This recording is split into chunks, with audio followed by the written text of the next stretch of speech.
The church was full, and Alara Whitmore stood frozen at the end of the aisle, her hand shaking inside her white glove. The organ played, but she barely heard it. Her eyes were fixed on the man waiting at the altar, and something was wrong, terribly wrong. The man standing there was not Edmund. She knew Edmund's shoulders, his way of standing with his weight on one foot, the small scar above his left eyebrow. This man was taller. His shoulders were broader, his back straighter, and when he turned his head slightly to glance at her, she saw a face she recognized from only one place, the portrait gallery of Rothmere Hall. It was Julian Ashford, Duke of Rothmere, Edmund's older brother. Her mother, Margaret Whitmore, stood near the front pew, her face pale but composed, gripping her fan so tightly her knuckles had turned white. She would not meet Alara's eyes. That alone told Alara everything she needed to know. Her mother had known. Whatever was happening, her mother had known before she walked through those doors. Alara's feet did not move. The priest looked at her with gentle patience, as if this pause were nothing more than a bride's nervous hesitation. The guests began to murmur, a soft ripple of confused whispers spreading from pew to pew. Someone coughed. A child laughed somewhere near the back, unaware of the storm building at the front of the church. Julian did not smile. He did not look victorious or pleased with himself. Instead, his gray eyes held something quieter, something that looked almost like an apology, though he made no move to explain himself, not yet, not with half the county watching.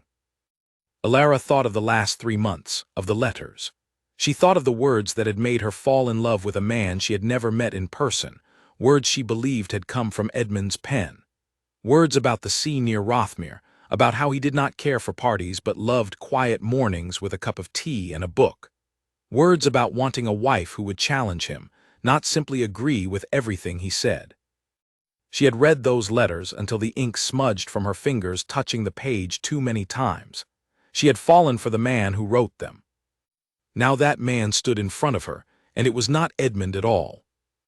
Her father, Henry Whitmore, had died 2 years earlier, leaving behind debts that had grown like weeds through every corner of the family's life. The estate was mortgaged twice over. The servants had not been paid in months, and 2 of them had already left for other households. Margaret had done everything a desperate mother could think of, writing to old friends, calling in favors, searching for any match that might save what remained of their name and their home. When the Ashford family had proposed a match between Alara and Edmund, it had seemed like the answer to every prayer Margaret had whispered late at night. Alara had agreed for her mother's sake, and for her younger brother, who was only 11 and did not yet understand why the house felt colder every winter, why fewer candles were lit after dark. She had agreed to marry a man she had never met, trusting that the letters exchanged before the wedding would prepare her, in some small way, for the life ahead. She had not expected to fall in love through paper and ink, but she had. Now, standing at the altar with her heart pounding somewhere near her throat, she understood, slowly, and with a sick twist in her stomach, that the man who had written those letters was not the man she had been promised. It was the man standing before her now, waiting, his jaw tight, his hands clasped behind his back like a soldier awaiting orders he did not want to give. The priest cleared his throat softly. "Shall we begin?" Alara's mind raced. She could refuse. She could turn and walk back down the aisle, past the whispering guests, past her mother's pleading eyes, and out into the cold morning air, leaving behind whatever explanation waited for her. She could demand answers before taking another step. Every instinct told her to stop, to ask where Edmund was, to ask why his brother stood in his place. But she looked at Julian's face again, and something held her still. It was not fear, it was recognition. The steadiness in his eyes was the same steadiness she had come to know through his words. Patient, thoughtful, careful in a way that felt entirely different from the careless charm she had heard described of Edmund by nearly everyone who knew him. "Lady Alara," the priest asked again, more gently this time. She took a breath. Her mother's face, still refusing to meet her eyes, told her that whatever had happened, it was too late to undo without shattering everything her family had left. The guests, the arrangement, the debts, all of it hung in the balance of the next few seconds. Julian took a small step forward, close enough now that only she could hear him. "I will explain everything," he said quietly, his voice low and steady. "Every word, but not here, not like this. If you wish to stop this, I will stand beside you and tell them the truth myself, whatever the cost to my family. You have my word." It was such a strange thing to hear a man offer, standing at his own wedding, ready to end it before it began if she asked him to. Alara studied his face for a long moment, searching for deceit, for the same carelessness she had feared finding in Edmund. She found none, only steadiness and something else beneath it, something that looked almost like hope. She thought of the letters again, of the man who had written that he wanted a wife who would ask questions, who would not simply accept things as they were told to her. Perhaps this was her first test of that promise, though she had not expected it to come at the altar itself. "Continue," she said softly, her voice barely above a whisper, though it carried enough for the priest to hear. The ceremony moved forward, each word feeling heavier than the last. When it came time for her to speak her vows, she found herself looking directly into Julian's eyes, searching for the man she had come to know through paper and ink, wondering if he had been hiding there all along beneath a name that was not his own. "I do," she said, when the moment came, and the word left her mouth before she had fully decided to say it, as though some quieter part of her had already made the choice her mind was still fighting against. Julian's shoulders relaxed, just slightly, the way a man's might when a burden he had carried for weeks finally begins to lift. He said his own vows in a voice that did not waver, and when the priest pronounced them husband and wife, the church erupted into polite applause, though the murmurs beneath it had not quieted. As they turned to face the guests, walking together back down the aisle as man and wife, Alara felt Julian's hand close gently around hers. It was warm and steady and entirely unfamiliar, and yet something about the way he held it, careful as though she might pull away at any moment, reminded her of the letters again. Outside the church, the carriage waited to take them to Rothmere Hall, where the wedding breakfast had been arranged for months. Guests spilled out behind them, offering congratulations that felt hollow given the confusion still hanging in the air. Margaret approached quickly, her eyes finally meeting her daughter's, filled with an apology she did not yet have the courage to speak aloud. "Alara," she began, but Alara shook her head slightly, not in anger but in exhaustion. There would be time for explanations. There would have to be. As the carriage door closed behind them, sealing Alara and Julian into the sudden privacy of the small space, the noise of the crowd faded into a distant hum. Alara turned to face her new husband, the man whose name she had just taken without ever having spoken it to his face before today. "Where is Edmund?" she asked, her voice steady despite the storm inside her chest. Julian's expression did not change, but something in his eyes grew heavier, as though the question had been waiting for him since long before the wedding began. "That," he said quietly, "is the first thing I owe you an honest answer to."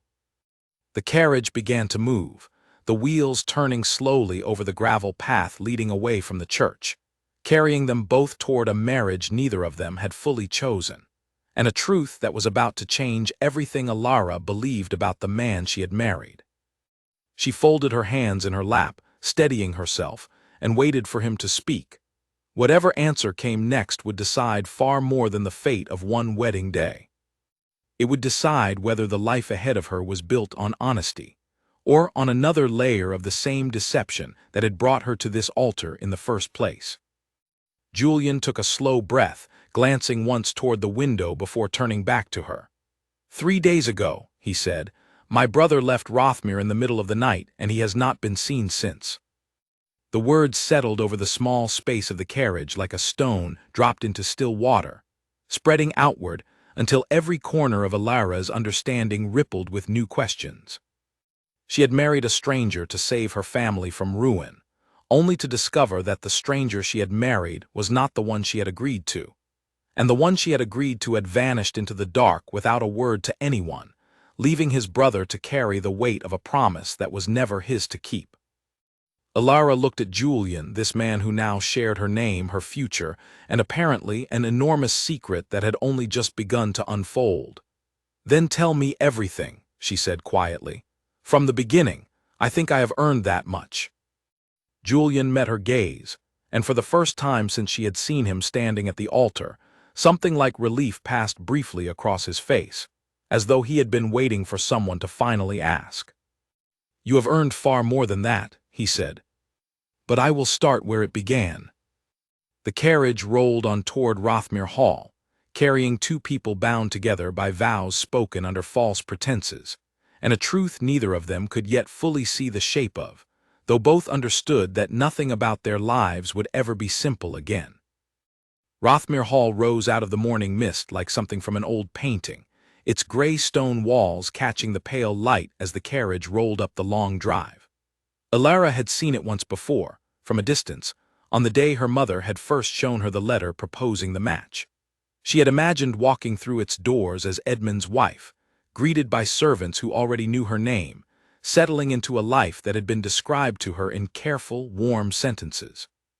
She had not imagined arriving as the wife of a man she barely knew, carrying questions instead of comfort. Julian helped her down from the carriage, his hand steady beneath hers, and led her through the wide front doors into a hall lined with portraits stretching back generations.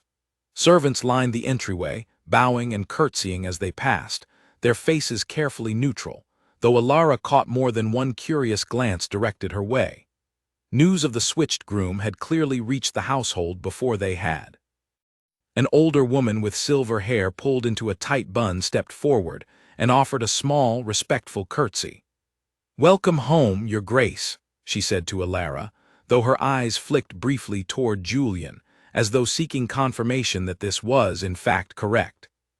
"Thank you, Mrs. Carter," Julian said, and there was a warmth in his voice that suggested a long history with this woman. "Please see that refreshments are brought to the study. Lady Alara and I have matters to discuss." Mrs. Carter nodded and moved away, herding the other servants back to their duties, though Alara suspected the whispers would begin the moment they were out of earshot. The study was a quiet room lined with books, a fire already burning low in the hearth despite the mild morning. Julian closed the door behind them, and for the first time since the church, they were entirely alone. "Sit, please," he said, gesturing to a chair near the fire. "This will take some time to explain properly, and I would rather you hear all of it than piece it together from rumors later." Alara sat, folding her hands in her lap, and waited. Julian remained standing, as though he needed the movement to steady his thoughts before he could speak. "My brother has always found responsibility difficult to carry," he began.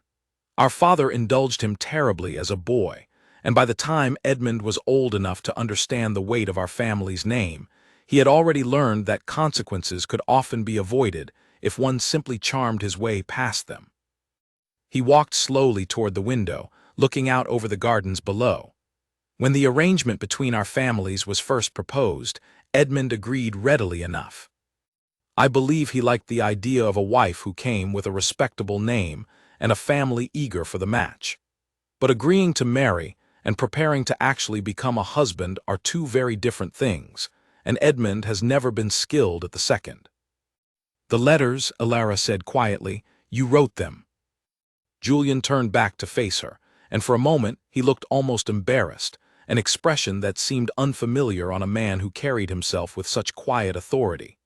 "Edmund asked me to help him with the first one," he admitted. "He said he did not know what to write to a woman he had never met, and he feared saying the wrong thing and ruining the match before it had properly begun. I wrote a draft for him to copy and send in his own hand."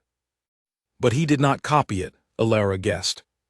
"He sent it exactly as I had written it without changing a word," Julian said. "And when your reply came, so thoughtful, so full of questions I found myself wanting to answer honestly, Edmund simply handed the letter to me and asked me to write the response as well. He said he was busy with other matters. I believed him at first."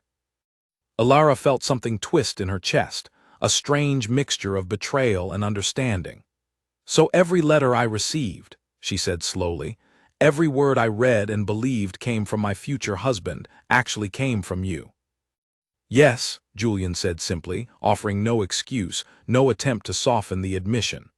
"I should have stopped after the first one. I told myself I would each time I sat down to write another, but your replies were unlike anything I expected.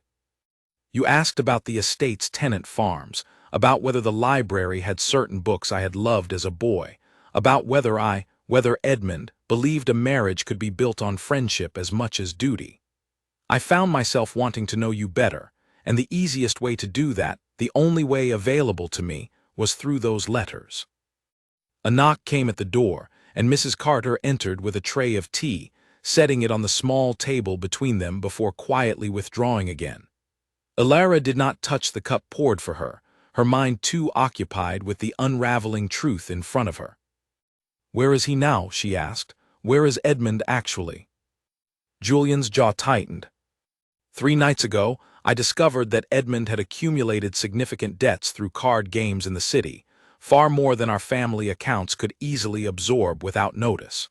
When I confronted him about it, he admitted there was more.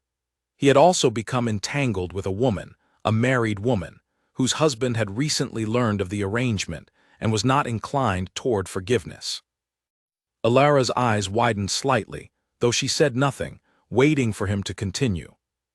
Edmund feared that the truth would reach you or your family before the wedding, and that the match would be broken, leaving our family's debts exposed and his own conduct laid bare for all of society to judge, Julian continued. Rather than face any of it, rather than face you, he left. He took a small amount of money and rode out that same night. I do not know exactly where he has gone, though I suspect he intends to stay away until whatever anger has cooled, or until his debts have somehow resolved themselves, which I doubt they will. "And you decided the solution was to marry me yourself," Alara said, her voice steadier now, though the words still carried an edge. "I decided that your family had already suffered enough uncertainty, and that canceling the wedding entirely, on the very morning it was meant to take place, would ruin your reputation and your family's prospects far more thoroughly than the truth ever could," Julian said. "I also decided, selfishly perhaps, that I did not want to lose the connection I had built with you through those letters, even if it meant taking a place that was never meant to be mine." Alara sat in silence for a long moment, turning his words over in her mind. She thought of her mother's face at the church, pale and unwilling to meet her eyes. "My mother knew," she said, "before the ceremony began." "I told her 3 days ago when Edmund first disappeared," Julian admitted.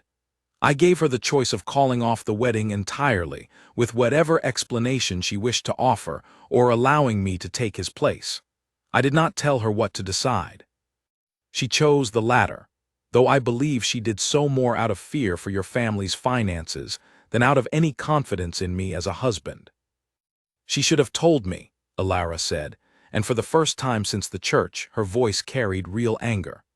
"Whatever her reasons, she should have given me the choice as well, rather than letting me walk into that church believing I was marrying one man, only to find another waiting at the altar." "You are right to be angry," Julian said quietly, "with her and with me. I offered you the chance to stop the ceremony before it was finished, but I understand that offering it in that moment, with half the county watching, was hardly the same as giving you a true choice made in private, without the pressure of an audience deciding your fate alongside you." Alara finally reached for the tea, more to give her hand something to do than out of any real desire for it. She took a slow sip, letting the warmth settle her thoughts before speaking again. "What happens now?" she asked. "I am married to you under my true and correct name, though the man I believed I was agreeing to marry was someone else entirely. Society will ask questions. Edmund's disappearance cannot remain hidden forever." "No," Julian agreed, "it cannot. I intend to tell a version of the truth, that Edmund fell seriously ill just before the wedding, unable to travel or receive guests, and that I stood in his place with his blessing to ensure your family was not left in uncertainty. It is not the full truth, but it protects your reputation and my family's name without requiring outright lies about matters that would only invite further scandal."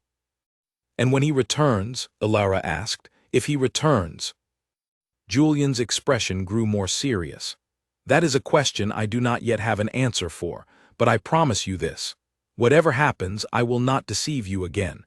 You have already been given enough false comfort to last a lifetime. From this day forward, you will have the truth from me, even when it is difficult to hear. Alara studied his face for a long moment, searching once more for any sign of the careless charm she had feared in Edmund, and finding instead only quiet sincerity. It was not the wedding day she had imagined, and this was not entirely the man she had believed she was marrying, and yet, strangely, the letters that had first drawn her heart toward Rothmere had not lied to her after all. They had simply come from the wrong brother's hand. "I will need time," she said finally. "Time to understand this marriage and what it means for both of us." "You shall have as much time as you need," Julian said. "This house and everything in it is yours now as much as mine. I will not press you for anything you are not ready to give." Outside the study window, the morning mist had begun to lift from the gardens, revealing neat rows of late summer flowers still clinging to their color before the coming autumn.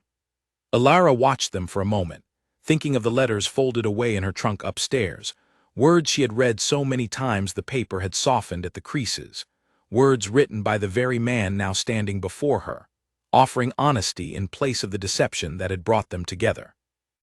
It was not the beginning she had dreamed of, but perhaps, she thought, it was a beginning worth understanding before she decided whether to trust it. Later that evening, after the wedding breakfast had concluded with polite but strained conversation among the few guests who remained, and after Margaret Whitmore had finally been given the chance to speak privately with her daughter, offering apologies that Alara accepted with quiet reservation rather than open forgiveness, Alara found herself alone in the room that had been prepared for her. It was a beautiful room, with tall windows overlooking the eastern gardens, and a writing desk positioned near the window where the morning light would fall across the paper. She wondered, standing there, whether Julian had chosen this room for her deliberately, remembering from her letters how much she loved to write in the early hours before the rest of the household woke. A soft knock came at the door, and when she opened it, Julian stood in the hallway, still dressed in his wedding attire, though he had removed his coat and rolled his sleeves partway up his forearms, looking less like a duke and more like a man who had spent the day carrying burdens far heavier than ceremony. "I wanted to check that you had everything you needed," he said, "and to tell you that I have arranged separate quarters for tonight, and for as long as you wish, until you feel ready for anything more between us. I will not assume rights to this marriage that you have not freely chosen to give." Alara felt something loosen slightly in her chest at his words, a small measure of the tension she had carried since the church easing, if only a little. "Thank you," she said quietly. "For that and for the truth this afternoon, difficult as it was to hear." Julian nodded, and for a moment neither of them spoke, the silence stretching between them not uncomfortably, but with the weight of two people beginning to understand the shape of the life they now shared.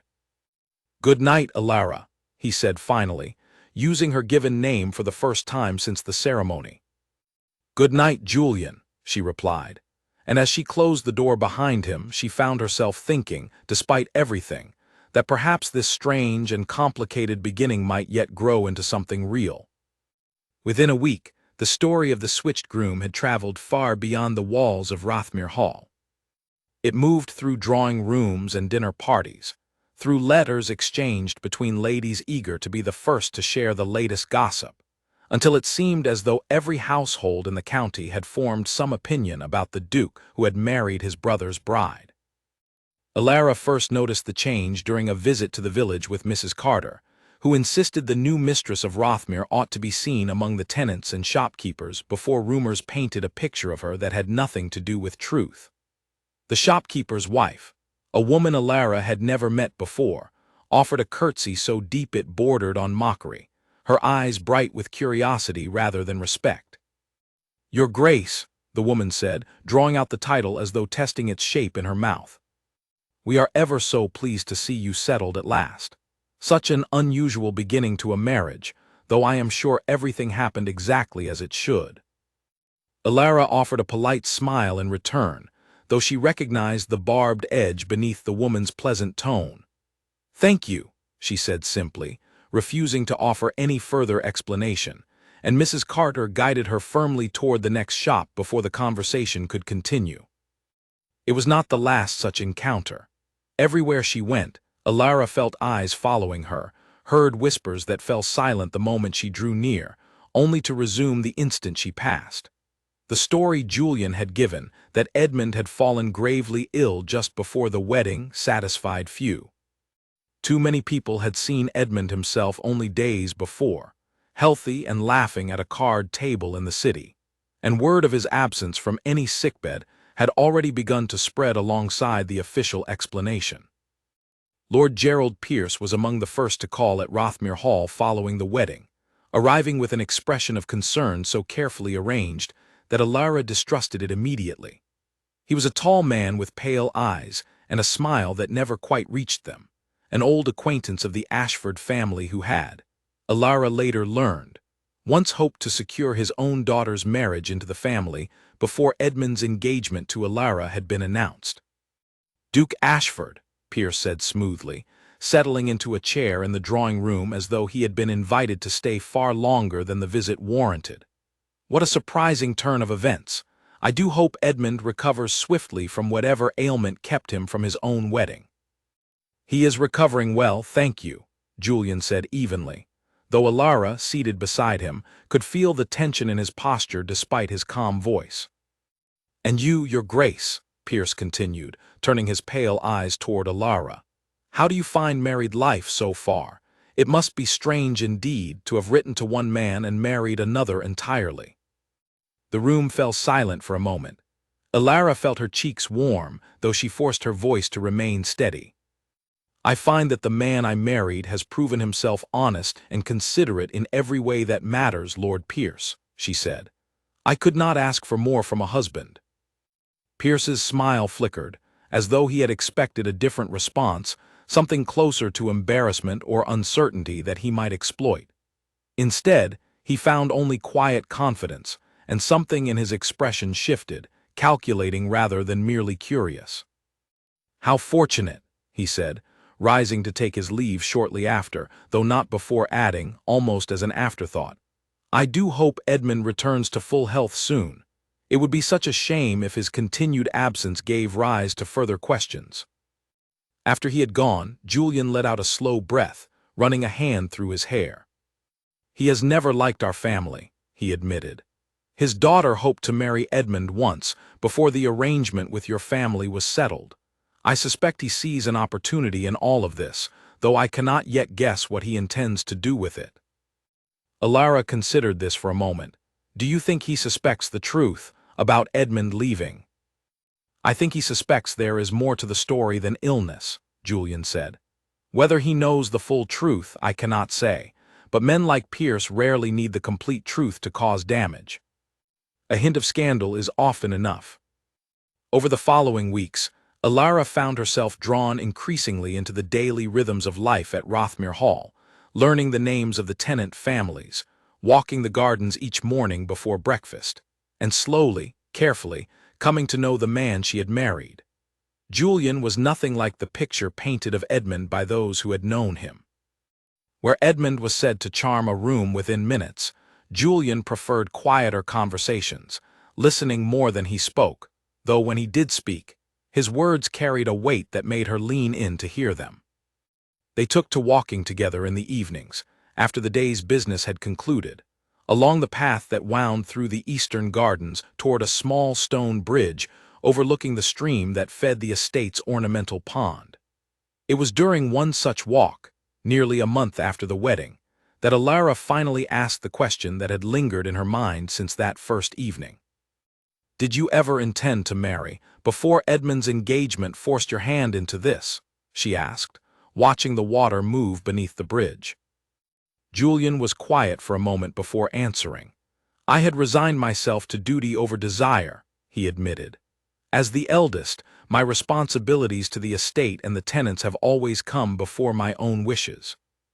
I assumed I would eventually marry someone chosen more for practical benefit than personal affection, much as Edmund's match with you was originally arranged." "And now?" Alara asked, her voice quieter than she intended. Julian turned to look at her, the evening light catching the gray of his eyes and softening them into something warmer. "Now I find myself married to a woman I came to admire through her own words, before I ever saw her face," he said. I do not think I could have arranged a match more suited to what I once hoped for, even if I had chosen it myself from the very beginning. Alara felt her heart quicken at his words, though she said nothing immediately, unsure how to answer honesty with honesty of her own when so much uncertainty still hung between them. Instead, she simply reached out and rested her hand lightly on the stone railing of the bridge beside his, close enough that their fingers nearly touched, though neither of them closed the remaining distance. It was progress, small and quiet, but progress nonetheless. Not all of her days were spent in such peaceful reflection, however. The estate's finances, she soon learned, were more strained than she had realized on her wedding day. Julian had spoken little of it at first, perhaps out of a desire to spare her additional worry so soon after the upheaval of the wedding itself. But the truth became difficult to avoid once she began reviewing the household accounts alongside Mrs. Carter, eager to understand the workings of the home she now managed. Edmund's debts, it turned out, were far larger than Julian had first admitted, accumulated over several years of card games and poor investments that had drained a portion of the family's reserves meant for tenant improvements and estate maintenance. Combined with the dowry arrangement from Alara's own family, which had been intended to help settle those very debts before the wedding, Rothmere's finances sat on far less stable ground than its grand appearance suggested. "You should have told me," Alara said one evening, after discovering a stack of unpaid accounts tucked into a drawer of the study desk while searching for writing paper. "I am your wife now. Whatever burdens this family carries, I share them as well." Julian looked up from his own work, surprise flickering across his face before settling into something more resigned. "I did not wish to add to your worries so soon," he said. "You have already endured enough uncertainty because of decisions made by my family." "I would rather share the truth of our difficulties than be protected from them," Alara said firmly. "My own family nearly lost everything before this marriage was arranged. I understand what it means to watch debts grow faster than any solution can be found. Let me help, rather than shielding me from something I have already lived through once before." Julian studied her for a long moment, something like respect softening the tired lines around his eyes. "Very well," he said finally. "If you are willing, I would welcome your help. You have a sharper eye for these accounts than I expected, and Mrs. Carter tells me you have already found 2 errors in the household ledger that our previous steward overlooked for months." Together, over the following weeks, they began working through the estate's finances with a shared determination that brought them closer than any evening walk alone could have accomplished. Alara suggested reducing certain unnecessary expenses in the household while increasing investment in the tenant farms, arguing that stronger harvests would yield greater returns than the ornamental gardens currently absorbing funds that could be better spent elsewhere. Julian listened to her suggestions with genuine consideration, adjusting his own plans where her reasoning proved sound, and slowly, the estate's finances began to show the first signs of improvement. It was during this period that Lord Pierce called again, this time bringing with him a piece of information that would prove far more dangerous than any earlier insinuation. "I have heard," he said, settling once again into the drawing room with the same false concern as before, "that Edmund has been seen. Not ill in some quiet retreat as you claimed, your grace, but very much in good health at a card table in the city not 2 weeks past. I find myself wondering what other details of this unusual marriage might not be entirely as they were presented to society." Alara felt her stomach tighten, glancing quickly toward Julian, who kept his expression carefully neutral despite the challenge in Pierce's words. "My brother's health has improved considerably since the wedding," Julian said smoothly, though Alara could hear the tension beneath his calm tone. "I am glad to hear he has been seen in good spirits. It has been some time since he wrote to update us on his recovery." Pierce's smile widened slightly, clearly unconvinced. "How fortunate for your family that recovery came so swiftly and so completely," he said.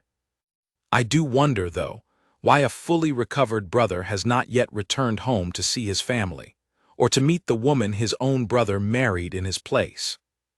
The question hung in the air, unanswered, and Pierce rose to take his leave shortly after, offering a final glance toward Alara that felt less like polite farewell and more like quiet warning. "He knows," Alara said, once the door had closed behind him. "Or close enough to it that it hardly matters." Julian's jaw was tight. "Yes," he agreed, "and a man like Pierce will not simply keep such knowledge to himself if he believes it can be used to his advantage." "What advantage could he possibly gain from exposing us?" Alara asked. Julian was quiet for a moment, considering the question carefully. "Damage to our family name could weaken our influence in matters that concern him directly, particularly the boundary dispute over the northern fields that our families have argued over for years. It could also simply satisfy an old grudge, born from Edmund's broken engagement to his daughter years ago, before your own family's arrangement was ever proposed." "Either way," Alara said, "we cannot simply wait for him to act. We need to find Edmund ourselves before Pierce or anyone else does it for us and shapes the story to suit their own purposes."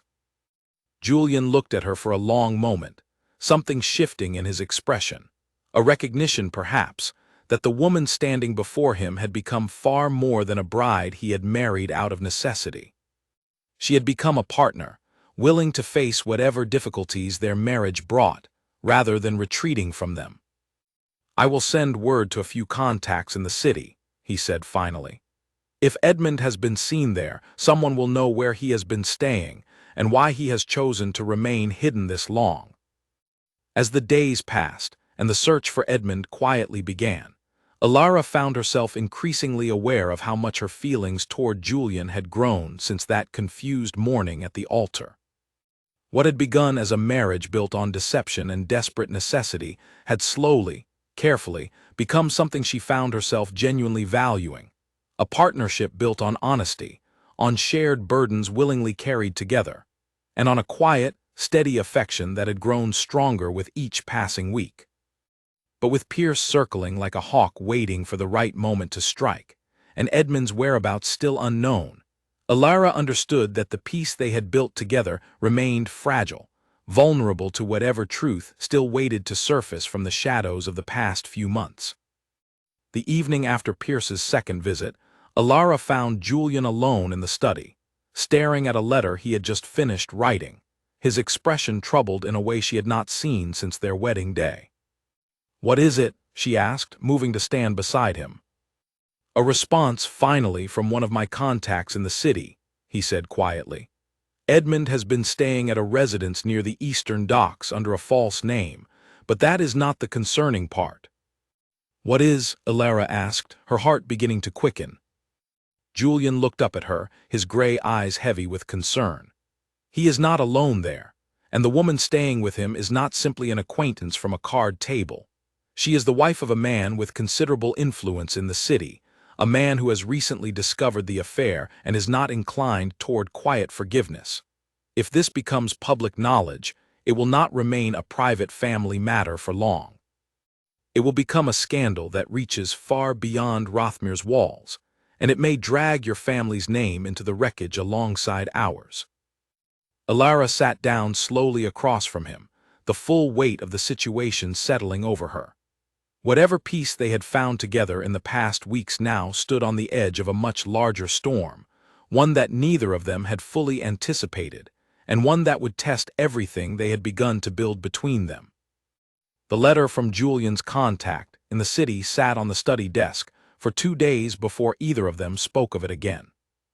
Alara found herself thinking of it constantly, turning the details over in her mind while she walked the gardens, while she reviewed the household accounts, while she lay awake at night in the quiet room that had become entirely her own. A married woman, a husband with influence and no patience for forgiveness. Edmund hiding under a false name near the docks, oblivious or perhaps simply unwilling to face the storm gathering around him. "We cannot wait for this to resolve itself," Alara said finally, on the third morning, finding Julian in the study once again, staring at the same letter as though it might reveal new information if he studied it long enough. "Whatever happens next, waiting will only make the outcome worse." Julian looked up, dark circles beginning to shadow the skin beneath his eyes. "I agree," he said. I intend to travel to the city myself to find Edmund and convince him to return before matters grow any more complicated than they already are. I am coming with you, Alara said, before he could suggest otherwise. Alara, Julian began, his tone gentle but firm. The city is not always kind to a woman's reputation, particularly not when the purpose of the visit involves confronting a scandal of this nature. I would rather protect you from further exposure to this mess than draw you further into it. I am already in the middle of it, Alara reminded him. Whether I travel with you or remain here, my name is already tied to this family, to this scandal, and to whatever comes of it. I would rather stand beside you and face it directly than wait here alone, imagining every possible outcome without any way to influence which one becomes real. Julian studied her for a long moment, something between admiration and worry crossing his features.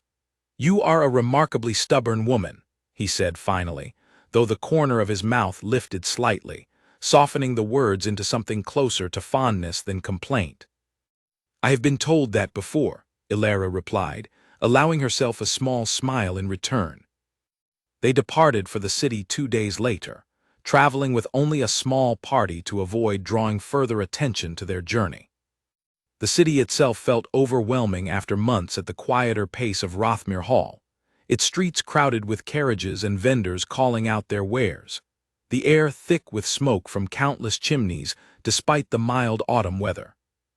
Julian's contact, a former steward of the family named Simon Wells who had left Rothmere's service some years earlier to establish his own business in the city, met them at a modest inn near the docks, his weathered face creased with concern as he greeted them. Your Grace, Simon said, bowing slightly toward Julian before turning to Alara with genuine warmth. And this must be Lady Alara. I am glad to finally meet the woman who has kept our young lord occupied with such thoughtful correspondence these past months. He wrote to me often, you know, in the weeks before your wedding, wondering how best to answer your questions truthfully. Alara felt her cheeks warm slightly at this unexpected confirmation of just how much thought Julian had put into those letters, even as her focus quickly returned to the matter at hand. Mr. Wells, she said, can you take us to Edmund? Simon's expression grew more serious. I can take you to where he was staying, yes, though I must warn you the situation has grown more complicated since I last wrote. How so? Julian asked. The husband, a man named Lord Ashworth, has learned of the affair's continuation despite Edmund's attempts to keep it hidden, Simon explained, as they walked toward the waiting carriage. He has threatened public exposure unless certain demands are met, financial demands, considerable ones, meant to compensate for what he calls the damage to his family's honor. Edmund, from what I understand, does not have the means to satisfy such demands, nor does he wish to involve your family's finances further, given everything that has already transpired. Then what does he intend to do? Alara asked. Simon's expression grew troubled.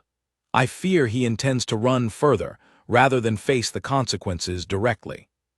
There has been talk of a ship departing for the colonies within the week, and I have heard, though I cannot confirm it, that Edmund has inquired about passage. Julian's jaw tightened, frustration and something close to genuine worry for his brother's welfare mixing in his expression. We need to find him before that ship departs, he said. Running will not solve this. It will only compound the damage both to himself and to our family's name.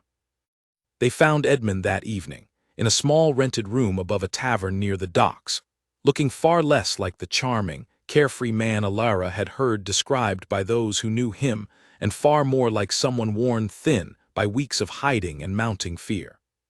His eyes widened with a mixture of shock and shame when he opened the door to find his brother, and the woman he had abandoned at the altar standing in the hallway. Julian, he said, his voice unsteady, I did not expect. I assumed you would have annulled everything by now, found some way to undo what I. We are past assumptions, Edmund, Julian interrupted, his voice firm but not unkind. May we come in? We have a great deal to discuss and precious little time to discuss it if what Simon has told us about Lord Ashworth's demands is accurate. Edmund stepped back to allow them entry, his room small and sparsely furnished, a testament to how far he had fallen from the comfortable life he had once taken for granted at Rothmere.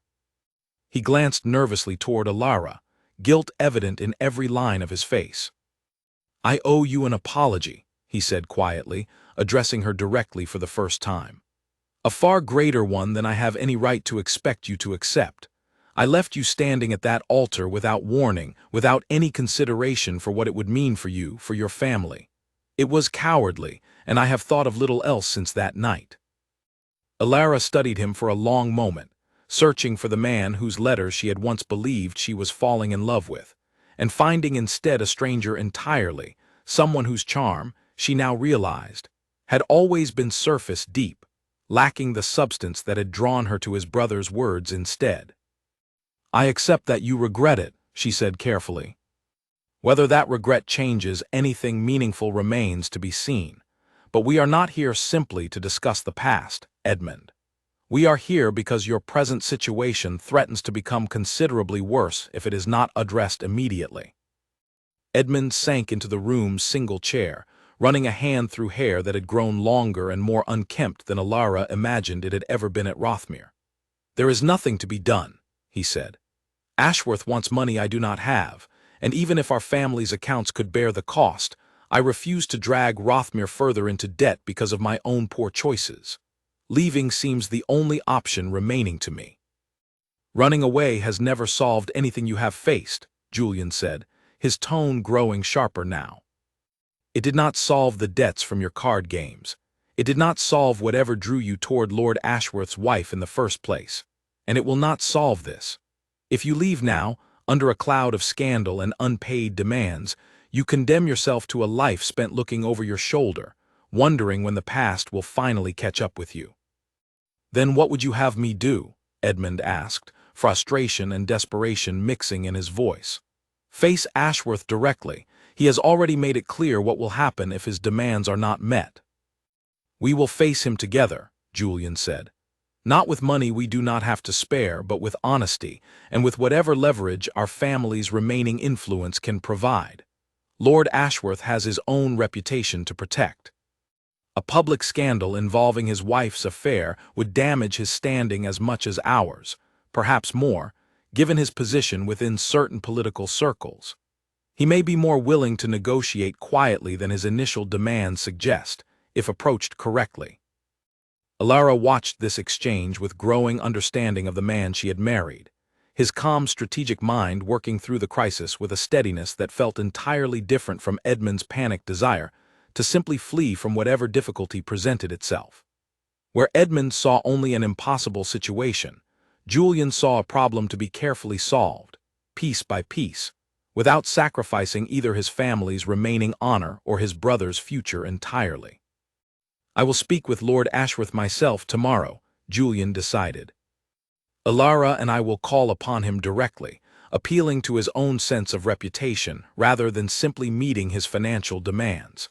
Edmund, you will remain here out of sight until we have determined whether this approach succeeds."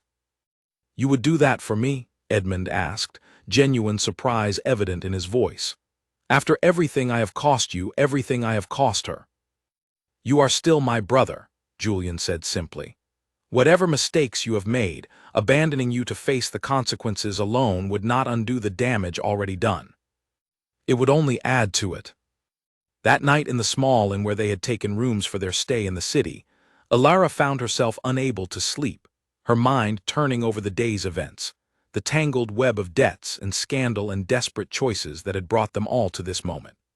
She rose from her bed and made her way to the small sitting room adjoining her chamber, finding Julian already there, staring into the low fire burning in the hearth. "You should be resting," she said softly, settling into the chair across from him. "Tomorrow will require a clear mind." "I find sleep difficult to come by tonight," Julian admitted.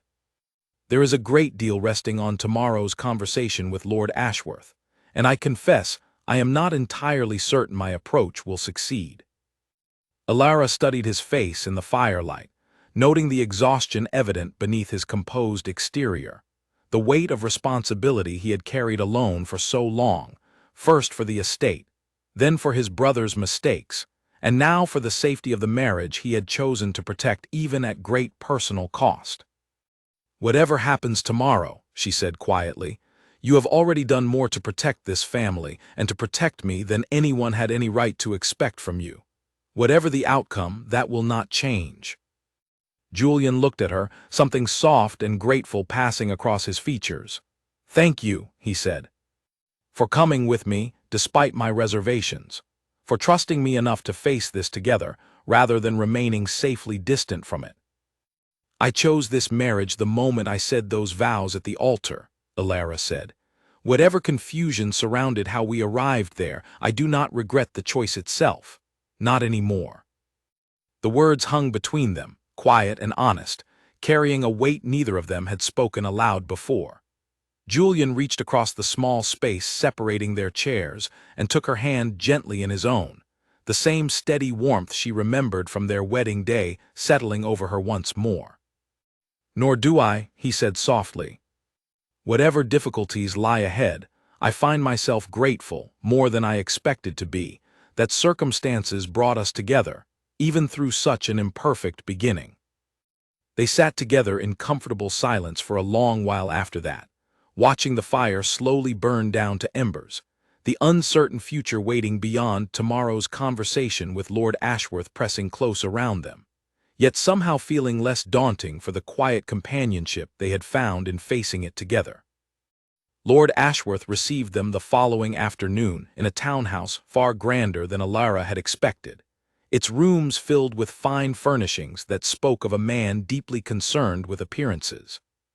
He was older than Alara had imagined, silver-haired and sharp-eyed, and his expression when the butler announced their arrival showed no surprise at all, as though he had anticipated this visit from the moment his demands had reached Edmund's ears. "Duke Ashford," he said coolly, gesturing toward two chairs positioned across from his own. "And I presume this is the wife whose wedding your brother so conveniently avoided attending. How interesting that you have chosen to involve yourself so directly in his troubles." "Lord Ashworth," Julian replied, his voice steady despite the barely veiled hostility in the older man's tone. "I have come to discuss a resolution to this matter, one that serves both our families without the need for public scandal that would damage us equally." Ashworth's eyebrows rose slightly. "Equally? I fail to see how my reputation stands to suffer as greatly as your brother's, given that he is the one who trespassed against my marriage." "With respect," Julian said carefully, "a scandal of this nature rarely damages only one party. Should the details become public, questions would inevitably arise about your own household, about why your wife sought companionship elsewhere, and about your standing among your political colleagues who value discretion above all else in matters of personal conduct. I do not say this as a threat, my lord, but as an honest assessment of how such stories tend to unfold once they leave private conversation and enter public gossip." Ashworth's expression tightened, his composure faltering just slightly at the implication. Alara watched the exchange with quiet admiration for the careful way Julian navigated the conversation, applying pressure without ever crossing into open confrontation, offering Ashworth a way to save face rather than simply demanding forgiveness for his brother's conduct. "What resolution do you propose, then?" Ashworth asked finally, his tone still guarded but no longer quite as certain as it had been moments before. "My brother will leave the city permanently, removing any further temptation toward continued contact with your wife," Julian said. "He will offer a written apology, delivered privately and never referenced publicly by either party. And in recognition of the distress caused to your household, our family will provide a modest sum, not the considerable amount initially demanded, but a fair acknowledgement of the situation, paid quietly and without any record connecting it to the matter at hand." Ashworth considered this for a long moment, his sharp eyes moving between Julian and Alara as though weighing not just the offer itself, but the resolve behind it. "And if I refuse this arrangement?" he asked. "Then we shall both face whatever consequences public exposure brings," Julian said simply. "I would prefer to avoid that outcome, for both our families' sakes. But I will not allow my brother or my wife to be held hostage by demands that would ruin us entirely while leaving your own household's role in this matter conveniently unexamined." The silence that followed stretched long enough that Alara found herself holding her breath, uncertain which way the negotiation would turn. Finally, Ashworth's shoulders relaxed, just slightly, the fight draining from his posture as practical consideration overtook wounded pride. "Very well," he said. "I accept your terms, Duke Ashford. See that your brother leaves the city within the week, and that I never hear his name spoken in connection with my household again." The agreement was finalized within the hour, and by the following morning, arrangements had been made for Edmund to travel north, to a distant property owned by a cousin of the family, where he would remain for the foreseeable future, far from both the city's temptations and Rothmir's watchful gossip. He said his goodbyes to Julian and Alara at the small inn where they had stayed, his expression a complicated mixture of gratitude and shame. "I do not know how to thank either of you," he said, glancing between them. "Especially you, Alara. I have given you every reason to despise me, and yet you helped save me from consequences I brought entirely upon myself." "I did not do it for you, Edmund," Alara said honestly. "I did it because Julian asked, and because I have come to understand that protecting this family, however complicated its members might be, matters to him a great deal. Perhaps someday you will earn the gratitude you are offering now, through actions rather than mere words." Edmund nodded slowly, accepting the honesty without argument. "I hope in time to prove myself worthy of a second chance," he said. "Though I understand if neither of you finds that hope easy to trust, given everything that has happened." He departed that same afternoon, and for a time, life at Rothmere Hall settled into something resembling peace. The immediate threat of scandal had passed. Lord Pierce's insinuations lost some of their sharpness. Once Edmund's absence could be genuinely attributed to travel rather than hidden shame, and Alara found herself and Julian growing steadily closer as the weeks turned into months. They had long since moved past the formal distance of their first days as husband and wife.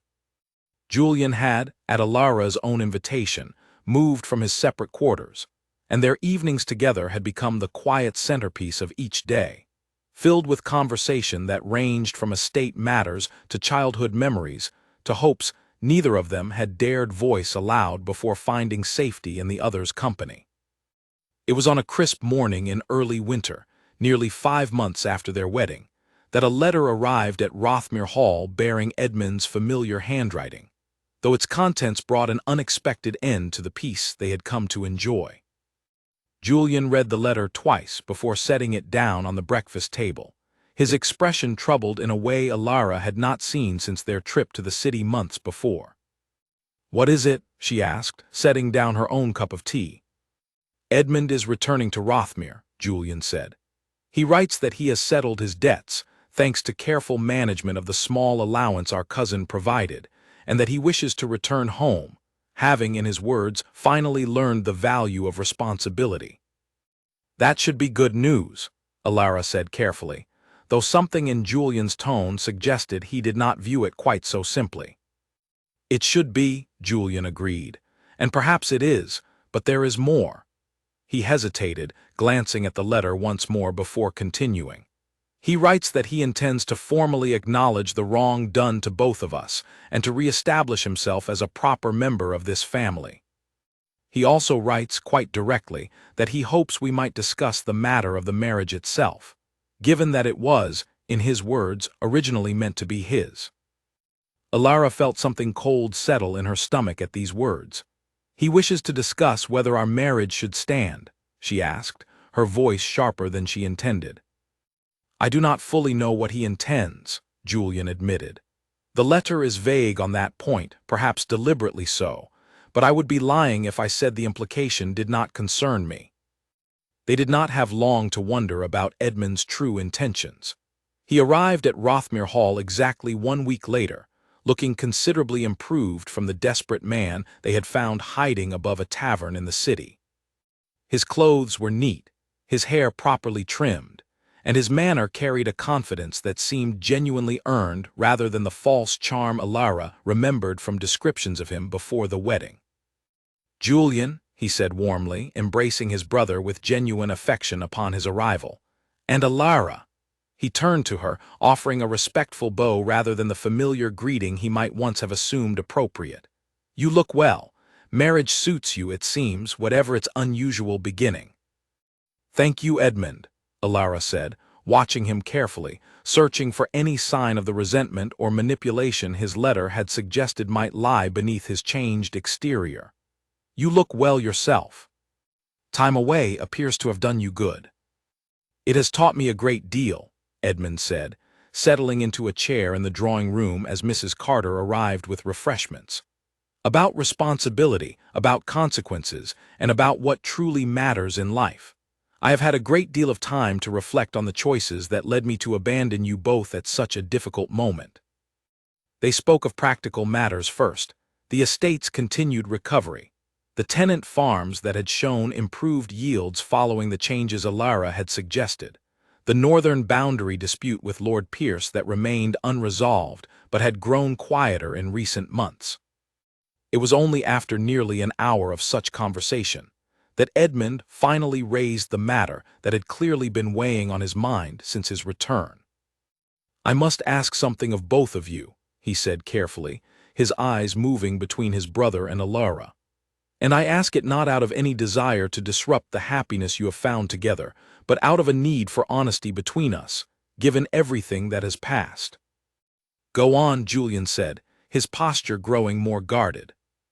"When I fled Rothmere before the wedding, I abandoned not just a ceremony, but a woman who deserved far better treatment than I offered her," Edmund said, turning his full attention toward Alara.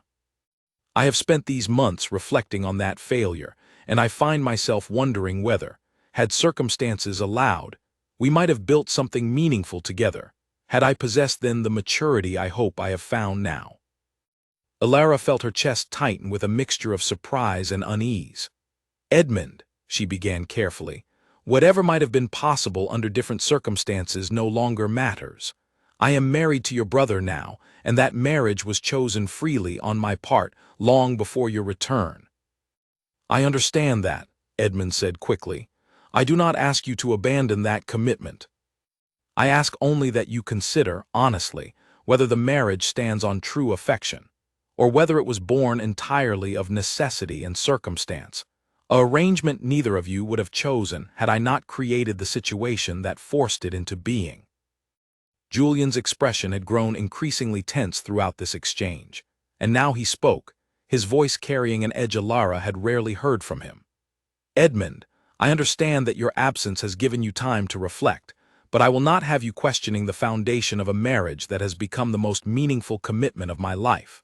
Alara chose to stay, chose to build something real with me, long before your return offered any alternative for her to consider." "I do not doubt your feelings, Julian," Edmund said carefully. "I only wish to ensure that Alara's own feelings have been given proper consideration, rather than simply assumed based on circumstance and duty." The room fell into uncomfortable silence, and Alara found herself the focus of both brothers' attention, each waiting to hear how she would respond to a question she had not expected to face again, not after everything she and Julian had built together over the past months. "I appreciate your concern, Edmund," she said finally, choosing her words with careful precision. "But you are mistaken if you believe my feelings for Julian have been shaped merely by necessity. I have come to know your brother through months of honest conversation, shared burdens, and quiet companionship that revealed his true character far more thoroughly than any letter written before our wedding ever could. Whatever affection I once believed I felt toward the man who wrote those letters, I now understand belonged entirely to Julian himself, and it has only grown stronger through the life we have built together since." Edmund studied her for a long moment, something complicated passing behind his eyes, disappointment perhaps, though it was tempered by what appeared to be genuine acceptance rather than the bitterness Alara had half expected. "Then I am glad," he said finally, "that some good has come from the chaos I created, even if it did not include the outcome I once believed I wanted for myself. But even as he spoke these words of gracious acceptance, Alara caught something in his expression that gave her pause. A flicker of calculation quickly masked behind practiced humility. Gone so swiftly, she wondered whether she had imagined it entirely. It was only later, once Edmund had retired to the rooms prepared for his return, and she found herself alone with Julian once more, that she gave voice to the unease still lingering in her chest. "Do you believe him?" she asked. "That his intentions are as simple as he presented them?" Julian was quiet for a long moment, staring into the fire burning low in their bedchamber's hearth. "I want to believe him," he said finally. "He is my brother, and I have hoped, more than perhaps I should, that his time away might have genuinely changed him for the better. But I confess, something in his manner tonight left me uncertain whether his acceptance was as complete as his words suggested." Alara moved closer, resting her head against his shoulder, taking comfort in the steady warmth she had come to rely upon over the months of their marriage. "Whatever he intends," she said quietly, "I meant every word I told him tonight. My place is here, with you, regardless of whatever games he might still be playing beneath the surface of his changed appearance." Julian wrapped his arm around her, drawing her closer still.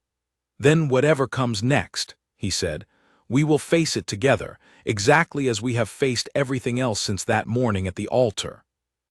Outside, the winter wind picked up against the windows of Rothmere Hall, carrying with it the first hints of a storm gathering somewhere beyond the horizon, one that neither of them could yet fully see, though both sensed, with quiet certainty, that Edmund's return had brought with it far more than a simple homecoming. The storm Alara had sensed gathering began to take shape within a fortnight of Edmund's return, though its first signs were subtle enough that she nearly dismissed her own unease as lingering suspicion, rather than genuine cause for concern. She noticed Edmund's frequent absences from the estate, journeys into the village that he explained away as visits to old friends eager to welcome him home. She noticed, too, the way conversations sometimes fell quiet when she entered a room where Edmund had been speaking with members of the household staff, as though he had been discussing matters not meant for her ears. It was Mrs. Carter who finally brought the first concrete evidence of Edmund's true activities to Alara's attention, approaching her privately one afternoon, while Julian had traveled to a neighboring estate to discuss the ongoing boundary dispute with Lord Pierce's representatives. "Your Grace," Mrs. Carter said, her weathered face creased with worry as she closed the study door behind her. "I do not wish to speak out of turn, but I believe there is something you should know." "Please tell me," Alara said, setting aside the account book she had been reviewing. "Master Edmund has been meeting with a solicitor from the city," Mrs. Carter said carefully. One of the younger footmen overheard part of a conversation 2 days past, when he delivered refreshments to the study without realizing a private meeting was underway. The solicitor spoke of legal precedent, "Your Grace," regarding marriages entered into under false pretenses. Alara felt her blood run cold. "You believe he intends to challenge the legitimacy of my marriage to Julian?" "I cannot say for certain what he intends," Mrs. Carter admitted. "But the footman was quite clear that the conversation concerned the circumstances of your wedding day, and whether a ceremony conducted with the wrong groom standing at the altar might be considered legally binding under the law." Alara sat in stunned silence for a long moment, her mind racing through the implications of what Mrs. Carter had just revealed. If Edmund truly intended to challenge the marriage's legitimacy, the consequences would extend far beyond simple family drama. Her reputation, already fragile following the scandal of the switched groom, would be utterly destroyed should the marriage itself be declared invalid. Worse, whatever affection had grown between herself and Julian over the past months would be treated as legally meaningless, a private matter of the heart with no standing against the formal requirements of proper ceremony. "Thank you, Mrs. Carter," Alara said finally, her voice steadier than she felt. "Please say nothing of this to the other staff and inform me immediately should you learn anything further." Mrs. Carter nodded and withdrew, leaving Alara alone with thoughts that churned with growing alarm. She considered waiting for Julian's return before acting, but the urgency of the situation pressed against her patience, and she found herself instead seeking out Edmund directly, determined to confront the matter before it could grow any more dangerous through continued secrecy. She found him in the estate's smaller library, a room he had taken to using since his return, poring over papers that he quickly gathered and set aside as she entered. "Alara," he said, his surprise evident though not entirely convincing. "I did not expect you to seek me out. Is something troubling you?" "I think you know precisely what is troubling me, Edmund," she said, closing the door behind her and moving to stand directly before him. "I understand you have been meeting with a solicitor from the city, discussing the legal standing of my marriage to your brother." Edmund's composure faltered just slightly, before he recovered it with practiced smoothness. "I do not know where you heard such a thing," he said, "but I assure you, any legal inquiries I might have made were purely for my own understanding of matters that affect this family." "Do not insult me with denials," Alara said, her voice sharp with an anger she no longer bothered to hide. "If you intend to challenge this marriage, have the courage to say so directly, rather than plotting quietly behind your brother's back while pretending gratitude to his face." Edmund was silent for a long moment, and when he finally spoke, the mask of gracious acceptance he had worn since his return slipped away entirely, revealing something harder and more calculating beneath it. "Very well," he said. "Since you insist on honesty, I will offer it. I have consulted with a solicitor regarding the circumstances of your wedding, and he confirms what I suspected. A ceremony performed with deliberate deception regarding the identity of the groom carries genuine legal vulnerability, should the matter be brought before the proper authorities." "Why?" Alara demanded. "Why would you seek to destroy what your brother has built, what I have chosen, simply out of some misplaced sense of entitlement to a marriage you yourself abandoned?" "Entitlement has nothing to do with it," Edmund said, his voice growing colder. "I have returned to find my brother, the responsible heir who has spent his entire life lecturing me on duty and consequence, has himself deceived an entire congregation, an entire county, through an elaborate substitution at his own wedding ceremony. Do you not find a certain irony in that, Alara? The dutiful brother, revealed to have committed a deception far greater than anything I have ever attempted. He did it to protect my family from ruin, and to spare me public humiliation after your own cowardice left me abandoned at the altar," Alara said, her voice rising with barely controlled fury. "Whatever deception occurred, it was born of necessity and genuine care for my well-being, not selfish ambition." "Perhaps," Edmund allowed. "Or perhaps it was born of his own desire to claim for himself a woman he had grown fond of through letters never meant to be his to write. I have wondered, more than once, whether his elaborate rescue of your reputation served his own interests rather more conveniently than either of you cares to admit." The accusation struck Alara with unexpected force, not because she believed it to be true, but because she recognized, with sudden clarity, exactly how such a narrative might be twisted and presented to those eager to believe the worst of the Ashford family. If Edmund pursued this path, painting Julian not as a man who had sacrificed his own comfort to protect an innocent woman, but as a calculating opportunist who had exploited his brother's absence for personal gain, the damage to both their reputations would be catastrophic. "What do you want, Edmund?" she asked finally, forcing herself toward calmer, more strategic thinking despite the anger still burning beneath her composed exterior. "You would not have pursued legal consultation without some clear purpose in mind. What is it you actually seek from all of this?" Edmund's expression shifted again, something almost regretful flickering across his features before hardening once more into determination. "I want what should have been mine," he said simply. "The title will pass to me eventually regardless, given Julian's current lack of an heir born of proper legitimate union. But I find myself unwilling to wait for nature to run its course when a more immediate path presents itself. Should this marriage be dissolved on grounds of the deception surrounding its formation, Julian's position within the family and within society would be considerably weakened. It would fall to me to restore our family's standing, and to make whatever match proves most advantageous for that purpose. You would destroy your own brother's happiness, and mine, simply to accelerate your own ambitions?" Alara asked, disbelief evident in her voice despite everything she had already learned about the calculating nature hidden beneath Edmund's charming exterior. "I would correct an imbalance that should never have existed in the first place," Edmund said.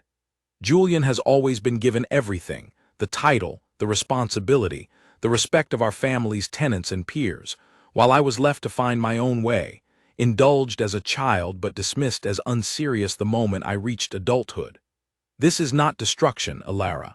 This is simply claiming what circumstance has finally made possible."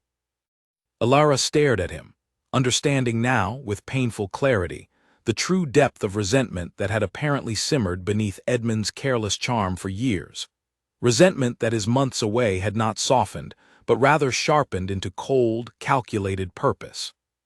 Whatever genuine remorse he had expressed upon his return, it had been, at best, only partial, overshadowed now by ambitions that threatened to unravel everything Alara and Julian had built together. "I will not allow this," she said finally, her voice steady despite the fear churning beneath her resolve. "Whatever legal arguments your solicitor believes he has found, I will fight them with everything at my disposal. This marriage was chosen freely, sustained through genuine affection built over months of honest partnership. No court, no scandal, no ambition of yours will convince me to abandon it without a fight." "We shall see," Edmund said, his composure fully restored now, the mask of gracious humility replaced entirely by cold determination. "I have already set matters in motion that will be difficult to reverse. I would suggest you prepare yourself, and prepare Julian as well, for what is likely to come." Alara left the library with her heart pounding and her mind racing through the implications of Edmund's revelation. She needed to speak with Julian immediately, before Edmund's plans progressed any further, before whatever legal challenge he intended to bring could gain the momentum necessary to threaten everything they had built together. Julian returned from his meeting with Lord Pierce's representatives late that evening, his own expression troubled by news of a different nature entirely, though it soon became clear the two threats were far more connected than either of them had initially realized. "Pierce has agreed to a fair resolution regarding the boundary dispute," Julian said as he entered the study, still removing his riding gloves. "Though something in his manner during our discussion troubled me. He seemed almost too satisfied with the outcome, as though he possessed some advantage I was not yet aware of." "I believe I know what that advantage might be," Alara said, and proceeded to relate everything Edmund had revealed to her that afternoon. Julian's expression darkened with each detail, his hands stilling on the gloves he had been removing. "He would truly seek to destroy our marriage, simply to advance his own position?" he asked, disbelief and hurt mingling in his voice. "He has convinced himself that this represents justice long overdue, rather than the destructive ambition it actually is," Alara said. "And I fear Lord Pierce may already be aware of, or even actively supporting, whatever legal challenge Edmund intends to bring. It would explain his uncharacteristic satisfaction during your meeting today, if he believes your position within this family is about to be considerably weakened." Julian sank into the chair behind the study desk, running a hand through his hair as the full weight of this new threat settled over him. "I never imagined," he said quietly, "that protecting you would create an opening for such betrayal from within my own family. We knew a marriage built on such unusual circumstances would face challenges," Alara said, moving to stand beside him, resting a hand gently on his shoulder. "We simply did not anticipate the challenge coming from Edmund himself, wielding the very truth we hoped to keep private as a weapon against us." "What do we do now?" Julian asked, looking up at her with an expression more uncertain than she had seen from him since the earliest days of their marriage. Alara considered the question carefully before answering, her mind already working through the various paths available to them. "We do not wait passively for whatever legal challenge Edmund intends to bring," she said finally. "We consult our own solicitor, understand exactly what legal standing our marriage actually holds, and we prepare a defense grounded not merely in legal technicality, but in the simple, undeniable truth of what our marriage has become. Whatever deception surrounded our wedding day, everything since has been built on honesty, on genuine partnership, on love freely chosen and continuously affirmed. That truth, presented clearly and without shame, may prove far more powerful than Edmund anticipates. Julian studied her for a long moment, something like renewed determination steadying his features as he absorbed her words. "You continue to surprise me," he said softly, "with your strength and with your unwavering commitment to fighting for what we have built together, even when circumstances conspire so thoroughly against us." "I did not choose this marriage lightly," Alara said, "and I will not surrender it without a fight, regardless of what Edmund or Lord Pierce or anyone else believes they might gain from tearing it apart." They spent the following days in careful preparation, consulting with a solicitor of their own who confirmed that, while Edmund's legal argument held some theoretical merit regarding the technical circumstances of the wedding ceremony, the strength of such a challenge would depend heavily on how the matter was presented, and on whether the court, and society at large, viewed the substitution as malicious deception or as a well-intentioned effort to protect an innocent woman from abandonment and scandal. It became clear, as their preparations continued, that the coming confrontation would not be decided purely through legal argument. It would be decided through public perception, through the story that ultimately took hold in the minds of those whose opinions carried weight within their society. And Edmund, they soon learned, had already begun shaping that story in his own favor, quietly spreading suggestions among certain circles that painted Julian not as a protector, but as a calculating man who had exploited his brother's absence to claim a bride never meant to be his. The battle ahead, Alara realized with growing determination, would require more than solicitors and legal precedent. It would require them to tell their own story honestly and completely, before Edmund's version could take permanent root in the minds of those who would ultimately decide, through the weight of their collective judgment, whether the marriage Alara had chosen would be allowed to stand. The matter came to a head 3 weeks later, when Edmund formally submitted his challenge before a small gathering convened at the request of the family's solicitor, a meeting attended not only by legal representatives from both sides, but by several senior members of the county's gentry whose opinions carried considerable weight in matters of social standing. Lord Pierce sat among them, his expression carefully neutral, though Alara noted the way his eyes tracked every word spoken with the sharp attention of a man deeply invested in the outcome. The room felt smaller than its actual size, the weight of scrutiny pressing in from every side as Edmund rose to present his case, his voice carrying the practiced confidence of a man who had rehearsed his arguments carefully in the weeks since their confrontation in the library. "I do not bring this challenge lightly," Edmund began, addressing the gathered assembly with an earnestness that Alara knew now to be entirely performed. "But the truth must be acknowledged. My brother stood at that altar in my place, allowing an entire congregation and the bride herself to believe they witnessed a ceremony that was, in its most fundamental aspect, built upon deception. Whatever his intentions, however noble he claims them to have been, the law must consider whether such deception invalidates the sacred vows exchanged that day." Murmurs rippled through the small gathering, and Alara felt Julian's hand tighten briefly around her own beneath the table where they sat together. She had prepared for this moment, had rehearsed her own response countless times in the quiet hours since Edmund's true intentions had been revealed, yet the reality of facing such public scrutiny still sent her heart racing against her ribs. When it came time for their response, Alara rose before Julian could speak, meeting his surprised glance with a small, reassuring nod. This was a truth only she could properly tell, a truth that belonged to her own heart rather than any legal defense her husband might offer on her behalf. "I would like to address this assembly directly," she said, her voice steady despite the nervousness churning beneath her composed exterior. not as a legal argument, but as the woman whose marriage stands at the center of this dispute. The room fell quiet, every eye turning toward her, and Alara drew a breath before continuing.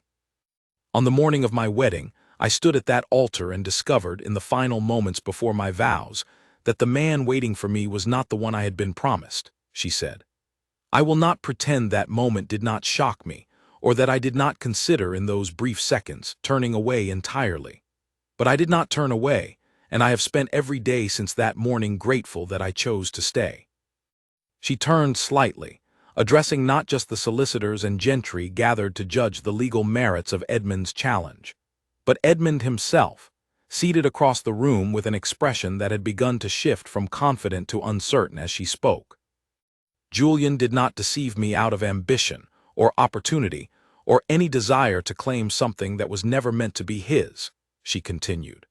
He stood at that altar because his brother had abandoned both his family's honor and mine, leaving behind nothing but scandal and ruin for an innocent family to inherit. Julian chose, in that moment, to protect a woman he had never met in person, but had come to know through months of honest correspondence, sacrificing his own comfort and certainty to spare me public humiliation. She paused, glancing toward Julian, whose eyes held hers with quiet, unwavering support. Since that day, our marriage has become something built entirely on honesty, on shared burdens, on genuine partnership that neither of us anticipated when circumstance first brought us together. I have chosen this marriage, freely and repeatedly, in every day since our wedding. I choose it again now before all of you, regardless of whatever legal technicalities might theoretically challenge its formation. She turned back to face Edmund directly, her voice growing firmer still. What you present as a matter of legal principle, Edmund, is in truth an attempt to claim for yourself a position and a marriage that you yourself abandoned, driven not by justice, but by resentment you have carried since long before any of these events transpired. I have wondered whether you truly wished to reconcile with your family upon your return, or whether you simply waited for the opportunity to reclaim what wounded pride convinced you should have remained yours. The room stirred with fresh murmurs, and Alara noticed several of the gathered gentry exchanging glances that suggested her words had landed with considerable weight.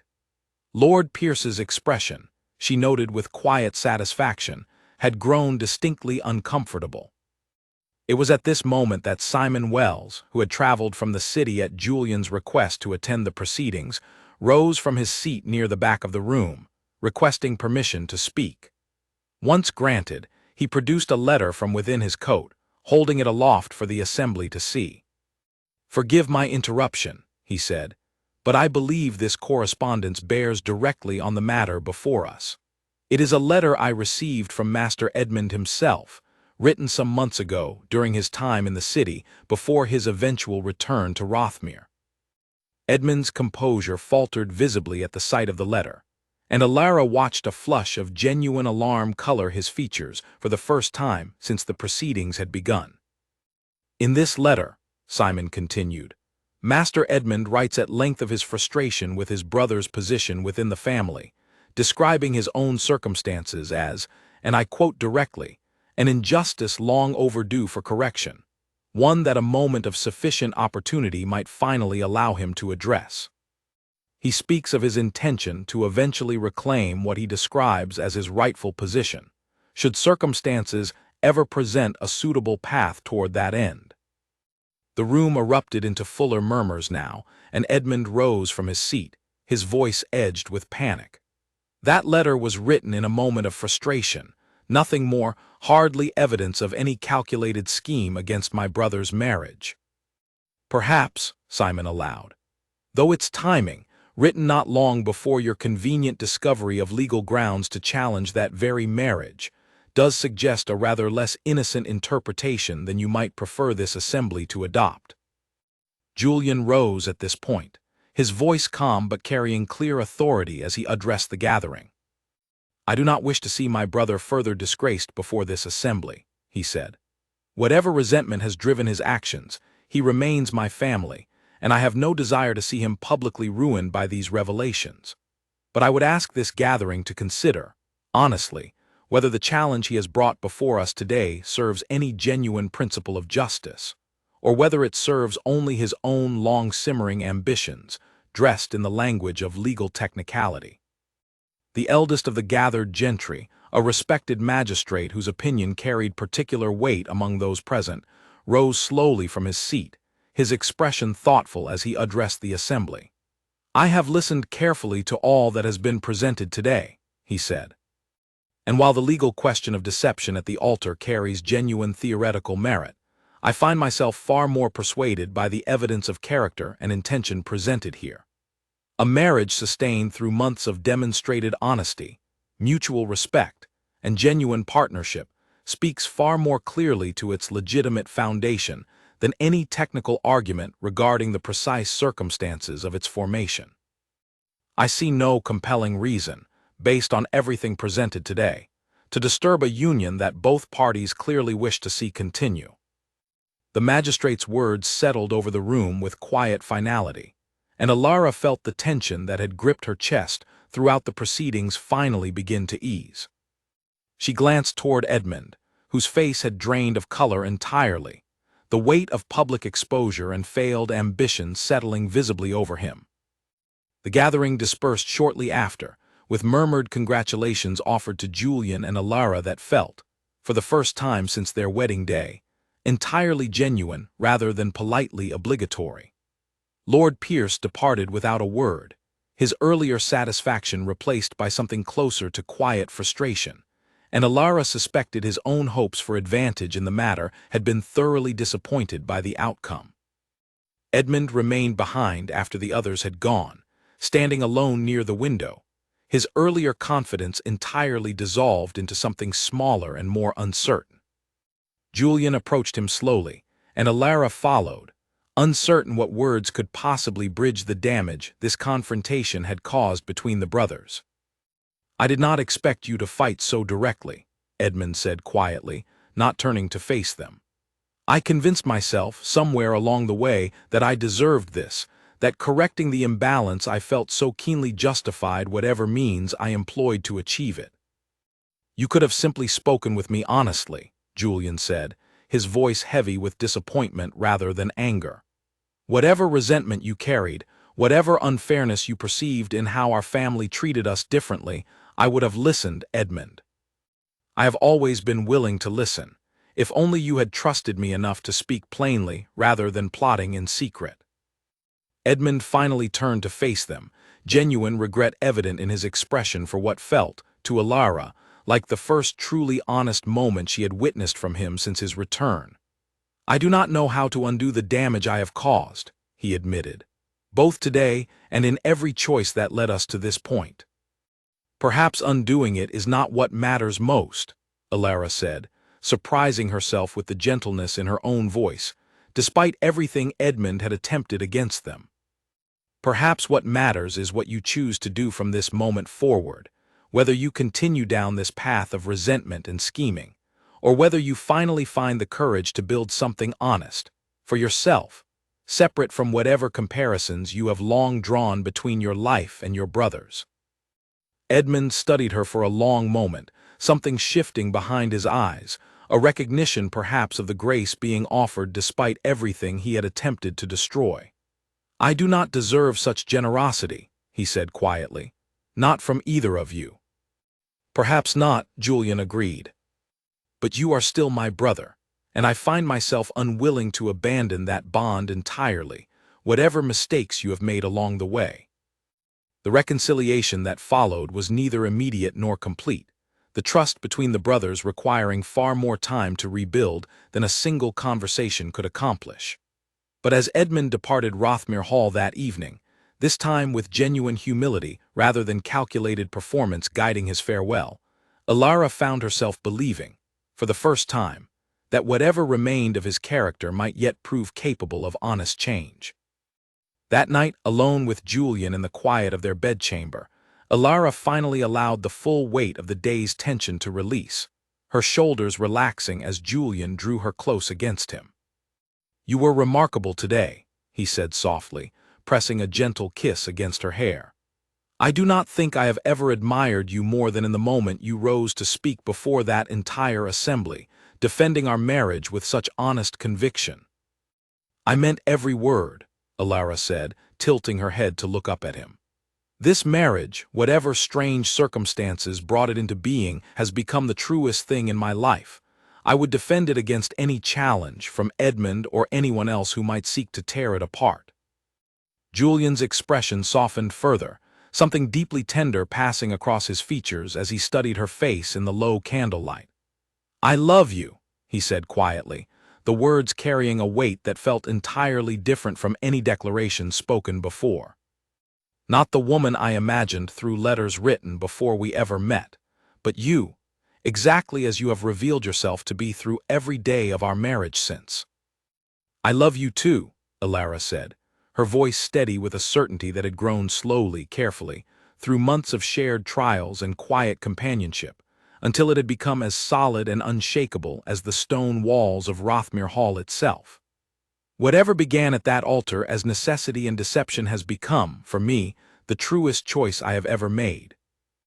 Outside, the winter stars shone clear and bright over Rothmere's grounds. The storm that had threatened their marriage finally passed, leaving behind a peace that felt, for the first time since that confused morning at the altar, entirely secure. Spring arrived at Rothmere Hall with a gentleness that seemed to mirror the changes settling over the household in the months following Edmund's failed challenge. The gardens Alara had walked through so often during the uncertain, early days of her marriage now bloomed in earnest, rows of tulips and early roses lining the paths where she and Julian continued their evening walks, though the conversations that filled those walks now carried none of the wariness that had once colored their earliest exchanges. Edmund had written twice since his departure, letters that carried a tone remarkably different from the calculated correspondence Julian had once composed on his behalf. He wrote of a small property he had taken interest in managing, a modest estate belonging to a distant relation who welcomed his help with genuine need rather than obligation. He wrote of learning, slowly and with evident humility, what it meant to earn respect through steady effort rather than charm alone. Julian read each letter carefully, and though he remained cautious about fully trusting his brother's transformation, Alara noticed a softening in his expression each time new correspondence arrived, a quiet hope that perhaps, given enough time, genuine reconciliation might yet prove possible between them. Lord Pierce, for his part, had grown notably less troublesome following the public resolution of Edmund's challenge. Whatever advantage he had hoped to gain from the family's disgrace had evaporated entirely once the magistrate's judgment favored Julian and Alara so decisively, and the northern boundary dispute that had simmered between their families for years was finally settled through careful negotiation, both sides content with an outcome that satisfied practical necessity without further inflaming old grievances. Alara found herself, in these quieter months, increasingly absorbed in the daily work of managing Rothmere alongside Julian, their partnership extending well beyond the personal affection that had grown between them into genuine collaboration over every aspect of the estate's future.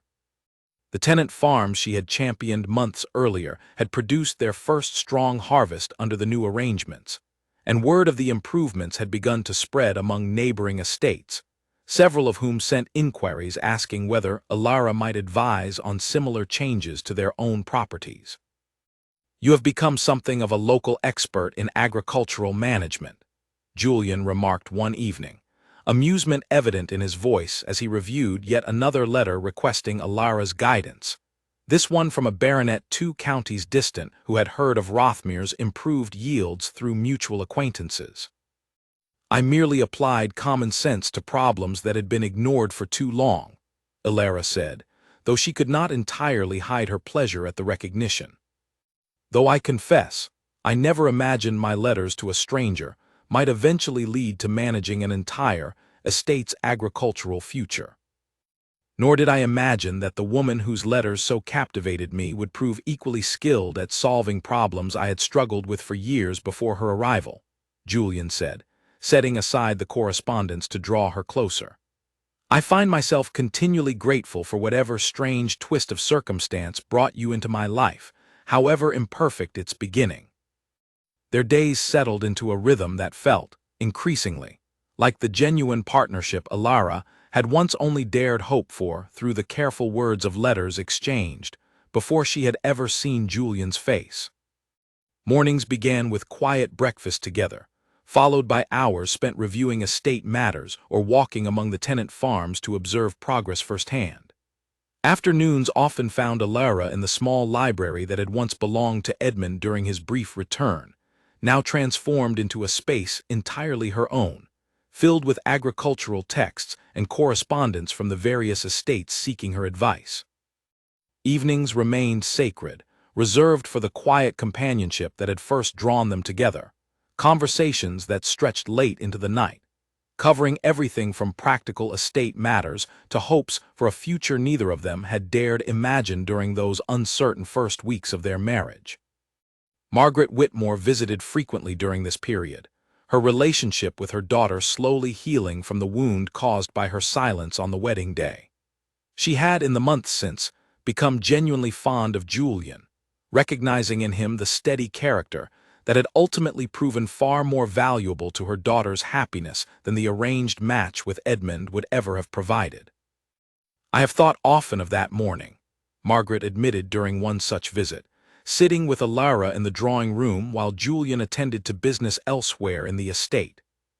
"Of the fear that drove my silence, the desperate hope that whatever arrangement saved our family's finances would somehow also secure your happiness, though I had no true way of knowing whether that hope would prove justified." "It was not an easy thing to forgive, Mother," Alara said honestly. "But I have come to understand the impossible position you faced, caught between protecting our family's future and giving me the honest choice I deserved. I am grateful now that circumstances unfolded as they did, even if I wish you had trusted me with the truth from the very beginning." "I have learned my lesson thoroughly," Margaret said, a small smile touching her lips.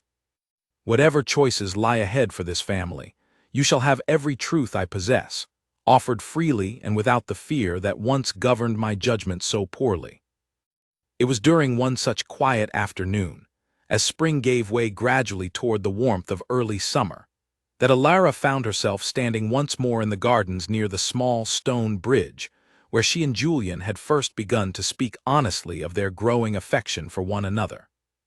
She thought back often to that conversation, to the uncertainty that had colored those early weeks of their marriage, and marveled at how thoroughly that uncertainty had transformed into the steady confidence that now defined every aspect of their life together. Julian found her there, as he often did during his own evening walks through the gardens, and settled beside her against the stone railing, watching the stream flow gently beneath them. "You seem thoughtful today," he observed, studying her expression with the careful attention that had become so familiar over their months together. "I was thinking of how far we have come," Alara said, "from that morning at the altar, uncertain and frightened, to this. I could not have imagined, standing there in my wedding dress with my whole understanding of my future collapsing around me, that I would come to feel such complete peace in the life that followed." "Nor could I have imagined," Julian said, "that the burden of protecting your reputation, taken up so hastily out of necessity, would become the greatest happiness of my life. I have thought often, these past months, that perhaps some fortune beyond our understanding guided events toward this outcome, even through such difficult and uncertain beginnings." Alara turned to face him fully, studying the face that had become so entirely familiar to her, so different now from the stranger who had stood waiting at that altar months before, though the steadiness she had first glimpsed in his eyes that morning remained exactly as constant now as it had been then. "I have something I wish to tell you," she said, a smile beginning to form despite her attempt to maintain composure.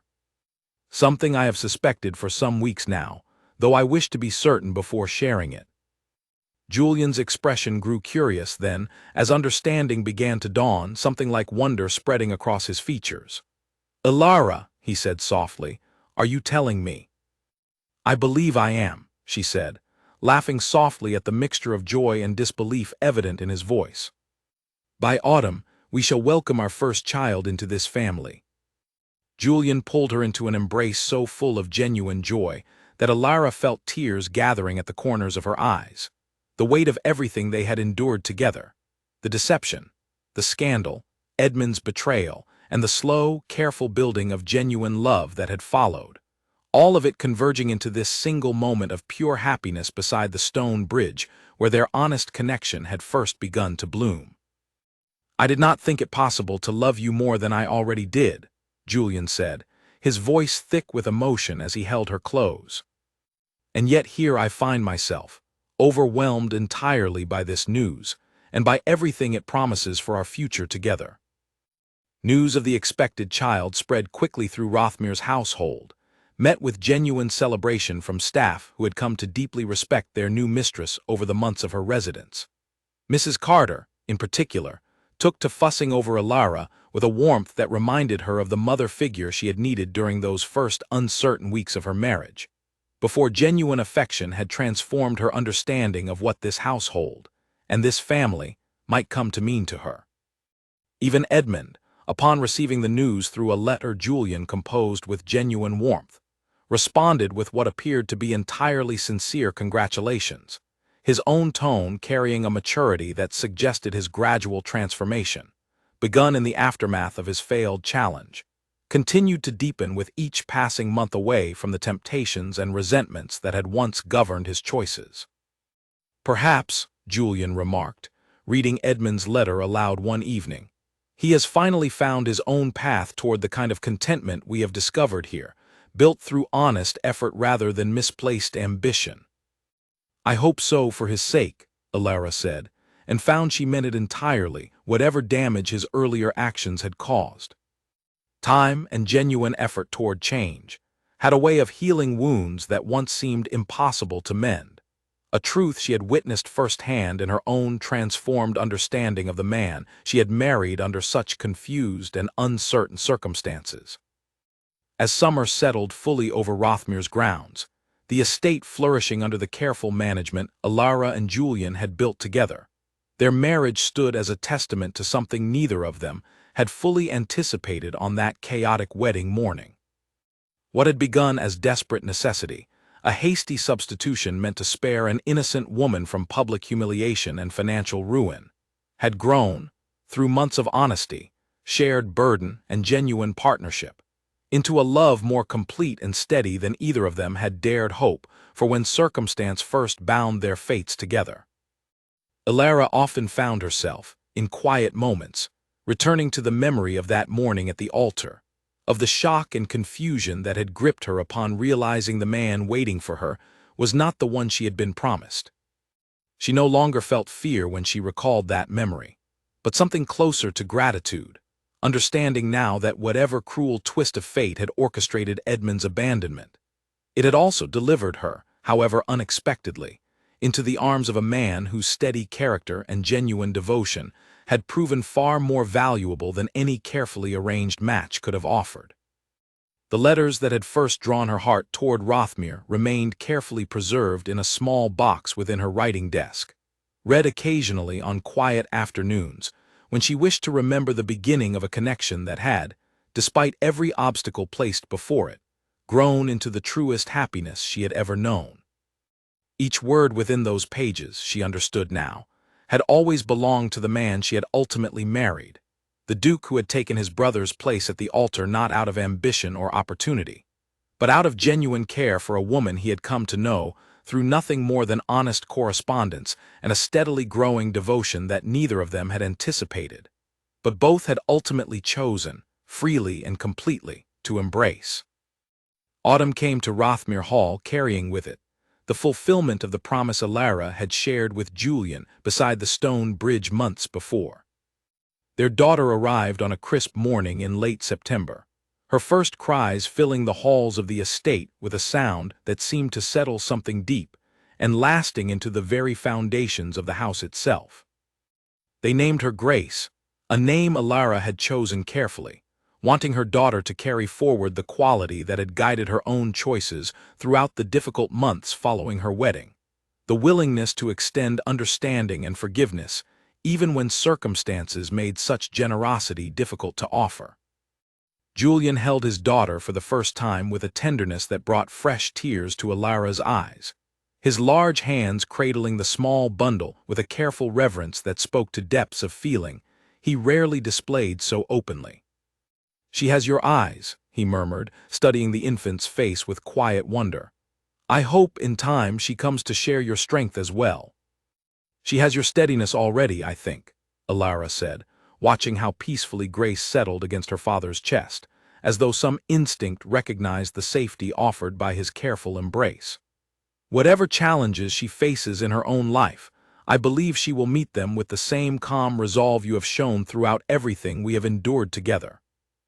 The household embraced the new arrival with genuine warmth, Mrs. Carter taking on the role of devoted advisor to the young mother with evident joy, sharing wisdom accumulated through years of service to the Ashford family.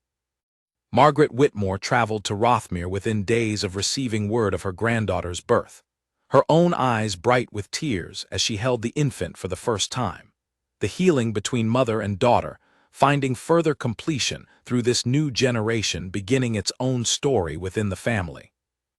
Edmund, too, sent word of his joy at the news, along with a small gift for his niece, a delicate silver rattle that Julian later confirmed had belonged to their own mother, passed down through generations of the Ashford family. The gesture carried a significance that neither Julian nor Alara missed, a genuine sign that whatever resentment had once driven Edmund toward betrayal had continued to soften into something resembling true family feeling. However slowly and imperfectly, that transformation continued to unfold. The following spring brought a visit from Edmund himself, his first return to Rothmere since the difficult confrontation that had nearly destroyed everything Alara and Julian had built together. He arrived with none of the calculated confidence that had marked his earlier return, but with a quiet humility that suggested genuine growth had taken root during his continued absence, managing the small estate that had become the focus of his efforts toward redemption. "I did not come to disrupt your happiness," Edmund said upon his arrival, addressing both Julian and Alara with evident nervousness. "I came only to see my niece and to offer in person an apology I know remains inadequate for everything I attempted against you both." Alara studied him carefully, searching for any trace of the calculating resentment that had once colored his every word and gesture, finding instead something that appeared genuinely changed, a man who had spent difficult months confronting his own failures rather than blaming others for the consequences of his choices. "You are welcome here, Edmund," she said finally, gesturing him toward the nursery where Grace slept peacefully in her cradle. "Whatever the past has held between us, family deserves the chance to grow beyond old wounds, provided the effort toward change proves genuine and lasting." Edmund's visit passed peacefully, filled with quiet conversations that gradually rebuilt the trust his earlier betrayal had shattered so thoroughly. He held his niece with careful, unpracticed tenderness, and Alara noticed, watching this interaction, something softened permanently in Julian's expression, a final release of the guarded distance he had maintained toward his brother since the difficult months of conflict and reconciliation.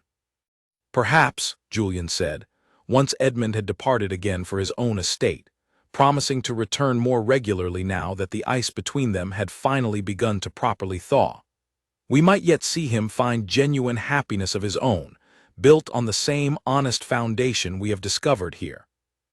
"I hope so," Alara said, meaning it completely, understanding now that the capacity for change, however difficult and gradual, remained available to anyone willing to genuinely pursue it, a lesson she had learned through her own transformed understanding of the man she had married under such uncertain circumstances. As the years that followed unfolded, Rothmere Hall continued to flourish under Julian and Alara's careful stewardship. The estate's finances fully recovered from the debts that had once threatened its very foundation, the tenant farms producing harvests that had become the envy of neighboring properties throughout the county. Grace grew into a curious, spirited child, often found in her mother's small library poring over books with the same intense curiosity that had first drawn Alara's questions into those early letters exchanged before her wedding. A second child followed 2 years later, a son they named Henry after Alara's own father, and the household grew fuller and livelier with each passing season, filled with the sounds of children's laughter echoing through halls that had once felt so uncertain and cold during those first confused weeks of Alara's arrival, as a bride uncertain of the marriage she had entered. On the 5th anniversary of their wedding, Julian and Alara returned once more to the small stone bridge where so much of their genuine connection had first taken root, watching the stream flow beneath them exactly as it had on that first evening walk so many years before, though everything around them had changed so profoundly since that uncertain beginning. "Do you remember," Julian asked, "standing at that altar, uncertain whether you would stay or turn away entirely?" "I remember every moment of it," Alara said, leaning against the stone railing beside him. "The shock, the confusion, the fear of what my choice might mean for my family's future. But most of all, I remember looking into your eyes and recognizing something steady there, something that made me trust, despite every reasonable instinct telling me to flee, that staying might prove the right choice after all." "I am endlessly grateful you trusted that instinct," Julian said, drawing her close against him as the evening light softened over the gardens they had walked together countless times since that first tentative beginning. "Whatever deception marked our wedding day, everything that has followed has been built entirely on truth, on genuine choice, freely made and continuously renewed with each passing year we have shared together." Alara looked up at him, thinking of the letters still preserved carefully in her writing desk, of the frightened bride who had once stood uncertain at an altar facing a stranger, wearing her betrothed's expected place, and of the woman she had become since, secure in a love that had grown from that uncertain beginning into something as steady and enduring as the ancient stone walls of Rothmere Hall itself. "I would choose this life again," she said softly, "exactly as it unfolded, deception and all, if it meant arriving once more at this same happiness we have built together." Julian smiled, the same quiet, steady smile she had come to know so well through years of shared partnership, and pressed a gentle kiss against her forehead, as the sun began its slow descent toward the horizon, casting long golden light across the gardens where their story, born from such unexpected and difficult beginnings, had grown into something neither of them could have imagined possible on that chaotic morning when a duke had taken his brother's place at the altar, and a bride had chosen, against every reasonable expectation, to accept the man she truly loved,